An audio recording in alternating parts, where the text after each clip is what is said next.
What's up, guys? It's Jonathan here, bringing you a Dark Hole deck profile, I guess. This is more of the appropriate build. I don't mean appropriate as in the actual word appropriate. I mean inappropriate as in this card. This card makes this deck absolutely broken. You know, if it'll... Oh, there it goes. Sorry about that. So appropriate, it works really, really well in the deck. It basically replaces the Reckless Greeds. Basically, it reads activate only when your opponent draws a card when it's not their draw phase, and then you draw 2 cards for it. And it's continuous, so it'll stay up on the field. So multiple pluses. With the draw power, you can find multiples of these and flip them both at the same time. Go plus crazy off of dumb shit. Like, it's broken as hell. And the way I've set up the monster lineup, you can OTK pretty easily. So the problem with this deck as well, though, is if they max C into you and then make you draw a bunch of cards, like, you have the potential to deck out sometimes, but like I've never really had a problem with it.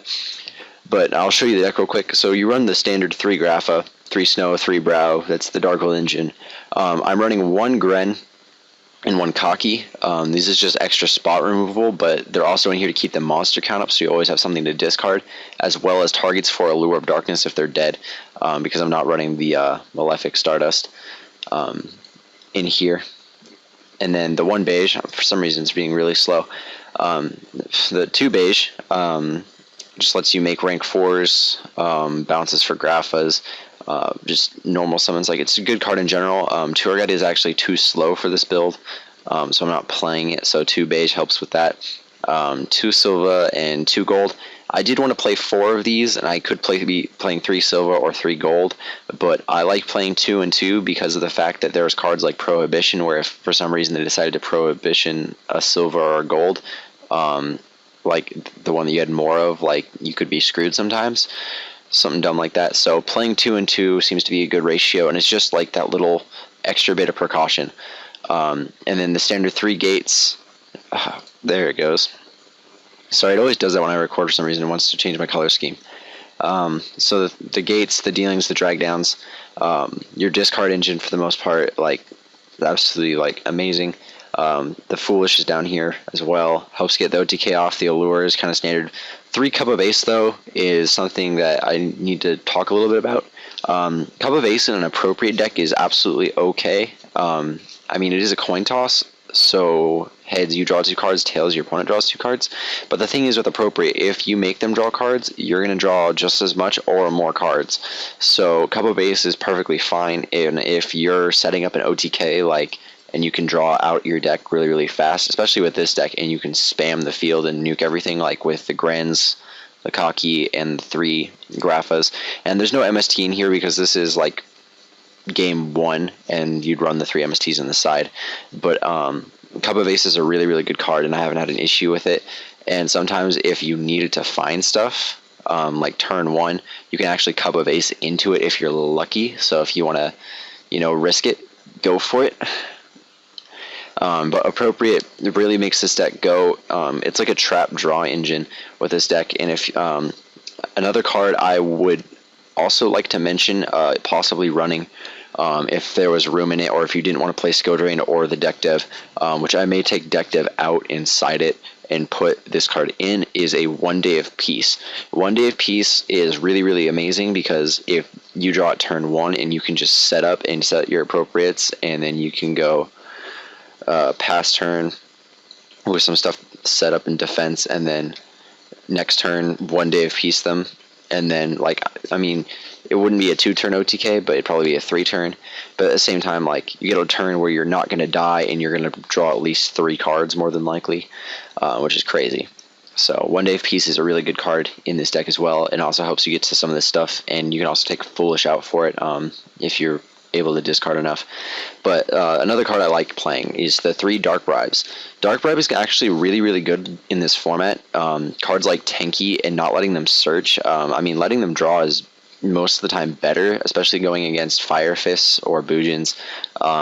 If you let them search Yamatos or Bears or other stuff that would help them out of a situation, and you can stop that and force them to draw a card that could potentially be dead, Dark Bribe just really, really helps with that.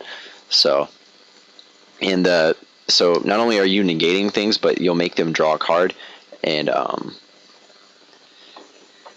by making them draw cards, you can appropriate and draw more cards. So it's really, really good. I can't remember. Hold on. Your opponent draws one card, also negate the activation of the trap, and if you do, destroy it. So it doesn't say then, so I guess it means happens at the same time, but I couldn't be sure, so I don't know the rulings on it. So things like dealings, because the last thing to happen is being discarded, you can chain an appropriate to it and flip it face up, but you won't draw because the last thing to happen was it discarding. So be mindful of that, and it may be the same with Dark Bribe, so you may have to flip it beforehand, which is A-okay. But at the same time, like, because it doesn't say then do this, and it's not part of the cost, it's part of the effect, you might be able to draw cards off of it. At least that's the mentality that I have. And then the deck dev, basically, if you don't OTK, you're going to virus them with both viruses and put them under skill drain. And if they somehow manage to get out of that and clear your field to like a dark hole and OTK you, like, they deserve to win. But like, I've never had a game where like I've set up, gotten the appropriates in, and then played everything out, and then the next turn set up an OTK, and like I've been like Battle Phaser or something a couple of times, but I've always been able to deck dev and Eradicator or skill drain them, like, and set up a bunch of like basically like soft lock sort of stuff, and like basically say, okay, have fun, and they can't do a whole lot after that, and then you just win the very next turn. So it's a pretty good deck. The side is very situational sometimes. This is just like potential side deck cards. I am liking playing the Fabled Cat Sith. Cat Sith is a light, so it's primarily for Consecrated Light and Shadow Imprisoning Mirror. And it selects a face-up card on the field and destroys it, which means it can destroy Shadow Imprisoning Mirror if I discard it. So it's pretty good in a matchup when you're going to go against someone who you know is going to probably be setting in Shadow Imprisoning Mirror, like Constellar or Light Sworn or another light deck. And potentially things like Gear Gear or something that don't play any darks. Like Cat Sith is a good card in general, and I'm liking playing it over the Fabled Raven. And not playing Fabled Raven gives me more room in the extra deck for XYZ monsters. Maxis, draw more cards. I like drawing cards. This deck draws cards. It's pretty good in general. And it can stop them from pushing into play, so that's nice. The 3 MST, you kind of have to have it sometimes. Dark World Lightning is also pretty good. It's just kind of mess sometimes because you have to destroy a face down, but you could like set a dead Foolish or a dead like Allure if you don't want to activate it and destroy that instead. But meh. I'm playing my other build, and then the Bottomless, Compulse, Solemn, like good traps. The other Skill Drain, if things are problematic on the field, you don't want field effects activating, and you want to stall a little bit harder on turn 1, go for it. And goes in matches. You can also play Rivalry.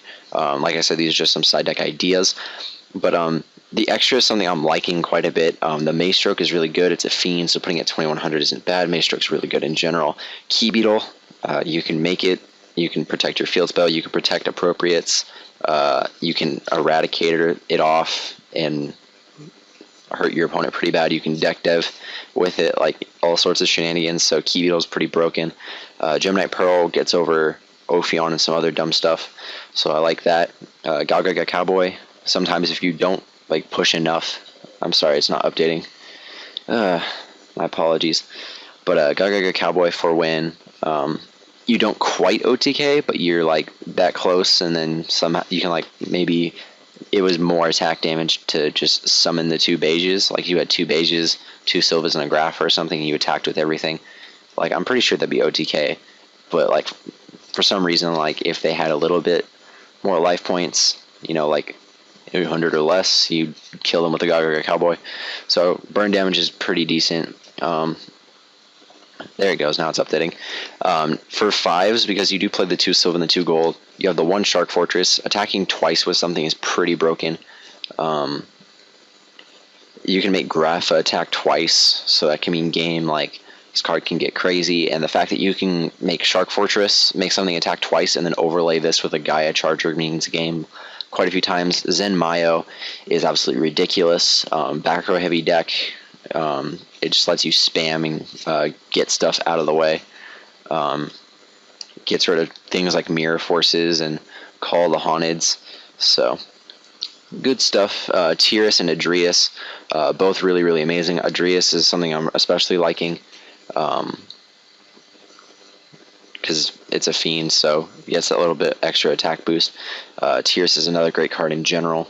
Volcasaurus, one of the best ranked 5s as of right now, blowing up a problematic monster, dealing a lot of damage, overlay for Gaia Charger. A lot of people know that combo. It's just really, really good. The Gaia Charger, self-explanatory. You're playing a bunch of 5s. And then the Zombie Stein right here. It's not updating again. Come on. You can do it. But yeah, Zombie Stein is a giant beat stick. I like it. The Gimmick Puppet Giant Grinder. Is it going to update? Yeah, there's a Zombie Stein. Hold on. So you can send one card from your hand to the graveyard, target a face-up card your opponent controls, change it to defense position, and you negate its effect until the end phase. So, I mean, you can attack into it with a Gaia Charger after that and deal piercing, and then continue to attack with this. And if it's something problematic that won't get destroyed, or something that has an effect you don't want to deal with, Zombie Stein can help, but he's also just a beat stick sometimes. So, like, say that they're playing monsters that can get over Grapha, and you can set this up and then be like, have fun getting over that. It can be good. The Giant Grinder's good sometimes. Clearing some of my opponent's board is nice. You really don't need to make 8s very often. Felgrand, I recently just got a Felgrand for my actual Dark World deck that I have. Felgrand's pretty freaking broken. Basically, he can detach an XYZ material from himself and then target a face-up monster on the field, and then it's unaffected by other card effects, and it negates its effects. So he can target himself or like a graph or something, and just that whatever he does, like targets, can just attack into anything unless he gets Veilered. So pretty broken card. Absolutely love this card. The Gimmick Puppet of Strings, again, is just another good 8, especially in Dark Worlds. And then the sort of staple Heliopolis, especially with Cocky and Gren, like if you don't discard them, like they're really great outs. The beiges, like things you bounce back to your hand, you can like clear the entire board with this deck sometimes. So Heliopolis is great. So that's it for me, guys. This is the deck. So like I said, one thing I might change in this so far is like maybe deck depth, because it can be situational, and you can put in like whatever the heck you wanted in that spot instead. But yeah, it's pretty good. I like a little bit more stall, and at the same time you could play this at more than 40 cards, just because of the appropriate engine and all the drawing of Cup of Aces and all the crazy shenanigans this deck does is pretty crazy, and maybe more than 40 cards could help you not like deck out in some situations, but at the same time 40 cards seems to work out best, and it seems to help a lot when you need to find very specific pieces. So like I said, there's a deck profile for you guys. Hope you enjoyed.